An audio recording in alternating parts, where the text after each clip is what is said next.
देवी और सज्जनों, हो सकता है आपके मन में एक सवाल आता हो कि यार कच्चा केला खरीदे या पका हुआ। देखिए, केला आमतौर पर सबसे ज्यादा खाए जाने वाले फलों में से एक है। ये इसलिए क्योंकि आम जीवन में ऐसा देखा जाता है कि भूख लग रही है, एक केला खा लो, पेट खराब है तो एक केला खा लो, मूड खराब है तो एक केला खा लो। इस तरह से देखा जाए तो केला अमूमन सभी शारीरिक कष्टों के लिए रामबाण का काम करता है। इसके अलावा ये एक सस्ता फल भी है जो कि 12 महीने उपलब्ध होता है। वैसे आपके यहाँ भाई केला कितने रुपए दर्जन मिलता है? नीचे कमेंट में लिख के बताइए।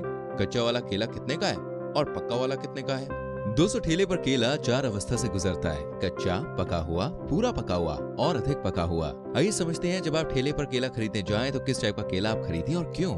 इसको समझने के लिए पहले देखते हैं इन 4 प्रकार के केलों में आखिर अंतर क्या है।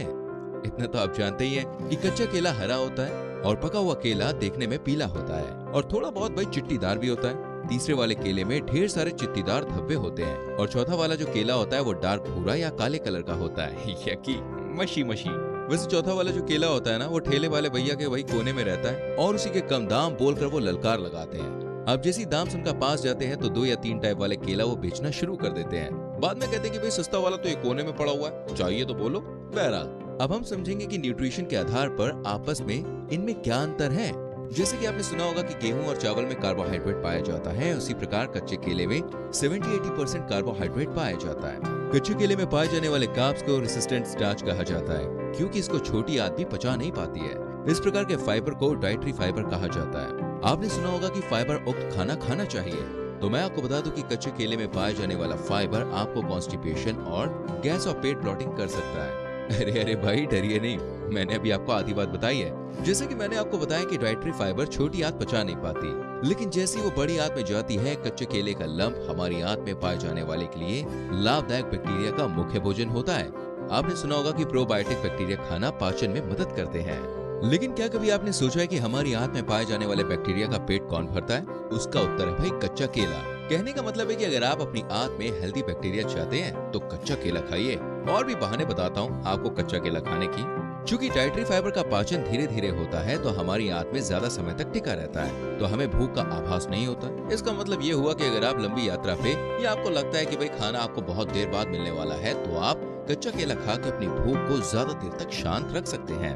जैसे कि मैंने आपको बताया कि कच्चा केला खाने से कॉन्स्टिपेशन भी हो जाता है। दूसरे शब्दों में ये कहें कि जिसको डायसेंट्री या दस्त हो रहे हैं, तो कच्चा केला ये काम यहाँ पे आसानी से कर देगा और आपके दस्त बंद कर देगा। मैं कोई डॉक्टर तो नहीं हूँ, लेकिन मैं एक वैज्ञानिक होने के नाते आपको एक राज की बात बताता हूँ। जैसे कि आप जानते हैं कि बच्चों में दस्त की समस्या बहुत होती है। आप अपने बच्चे को कच्चे केले का पेस्ट बना के खिला दे तो भाई दस्त बंद हो जाएंगे, फिर अपना बर्फ आप कराते रहना। अगर आपको टाइप 2 डायबिटीज है और शुगर में आपको मना है कि आप पका हुआ बनाना नहीं खा सकते, लेकिन कच्चे बनाना में शुगर कंटेंट कम होता है और आप खा सकते हैं। कहने का मतलब ये नहीं है कि 1 दर्जन ही खा लीजिए, बल्कि थोड़ा बहुत खा सकते हैं। सेम नियम लागू होता है मोटापा कम करने के लिए। अब आपको पता चल गया होगा कि अगर आप मोटापा कम करना चाहते हैं तो आप कच्चा केला ही खरीदें और खाएं। और मैं आपको बता दूं कि अगर आपको किडनी या ब्लड प्रेशर से संबंधित समस्या है तो आप हरा केला खाएं। आपने सुना होगा कि अगर आपको हार्ट का प्रॉब्लम है तो आपको नमक खाना कम कर देना चाहिए।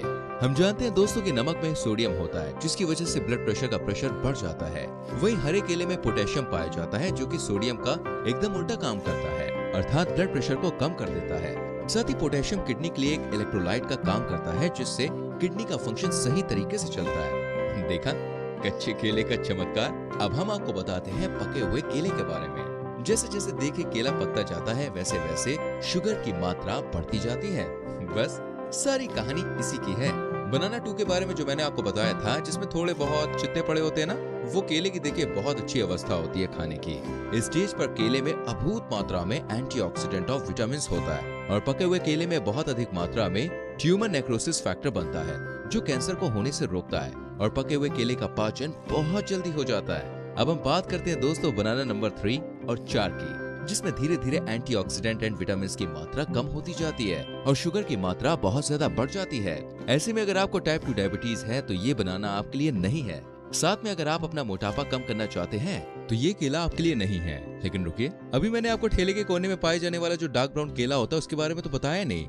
लोग इस केले को सड़ा हुआ बोल के फेंक देते हैं, लेकिन दोस्तों डार्क ब्राउन केले में एंटीऑक्सीडेंट्स की मात्रा सबसे ज्यादा होती है। केले के सारे क्लोरोफिल एंटीऑक्सीडेंट में कन्वर्ट हो जाते हैं, जो कि आपके पेट और स्किन के लिए रामबाण का काम करता है। वैज्ञानिक भाषा में इसे power house of the antioxidant कहा जाता है। कुल मिला के केले का सेवन अपने स्वाद की पसंद पर भी निर्भर करता है। अगली बार जब भी आप केला खरीदने जाएं तो मेरी बातों को जरा ध्यान रखिएगा। वीडियो को खत्म होने से पहले मैं आपको बताना चाहूंगा पूरे विश्व का 23% केले का प्रोडक्शन जो है वो अपने इंडिया में ही होता है। कैसी लगी आज की वीडियो मुझे जरूर आप कमेंट करके बताइएगा, लाइक करके वीडियो को शेयर कीजिएगा और ऐसी और जानकारी से भरी वीडियोस देखने के लिए बस चैनल को सब्सक्राइब कीजिए, बेल आइकन प्रेस कीजिए, जिससे आपसे कोई भी वीडियो का नोटिफिकेशन मिस ना हो। हम मिलेंगे आपसे अगली वीडियो में। अपना बहुत ख्याल रखिए। Bye bye, take care.